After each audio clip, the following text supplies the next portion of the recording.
Vous savez, il y a beaucoup de couples qui s'aiment et pourtant qui se détruisent par leurs mots. Oui, les mots peuvent construire comme ils peuvent détruire. C'est pourquoi il est important de pouvoir prendre le temps de choisir ces mots pour pouvoir communiquer. Il a été prouvé que la plupart des divorces, des séparations dans le foyer sont dues à des problèmes de compréhension. D'ailleurs, peu importe de communication d'ailleurs, peu importe le type de relation, les problèmes de communication mal maîtrisés entraînent toujours une séparation. Aujourd'hui, je partage avec vous ce secret. Apprenez à maîtriser l'art de la communication en changeant de mots. Par exemple, au lieu d'utiliser les mots, voici les mots qui sont destructeurs.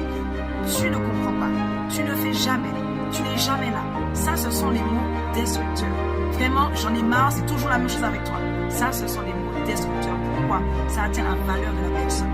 Ça atteint son identité. Ça atteint vraiment sa confiance en elle-même. Donc, automatiquement, le cœur se ferme. Qui dit cœur fermé, discussion vraiment fermée et donc aucune solution trouvable, mais au contraire des blessures, au contraire vraiment des frustrations et on n'arrive pas à avancer. Du stress et la sérénité part de la foyer. Mais si on prend le temps de choisir ces mots, par exemple, au lieu de dire mais tu n'es jamais présent, regardez même de votre côté maintenant, est-ce que c'est pas différent? Au lieu de dire tu n'es jamais présent, dire je me sens seul quand tu es pas là, je me sens seul quand tu rentres tard le soir. C'est vraiment deux choses différentes. Tout de suite, le cœur s'ouvre pour pouvoir communiquer.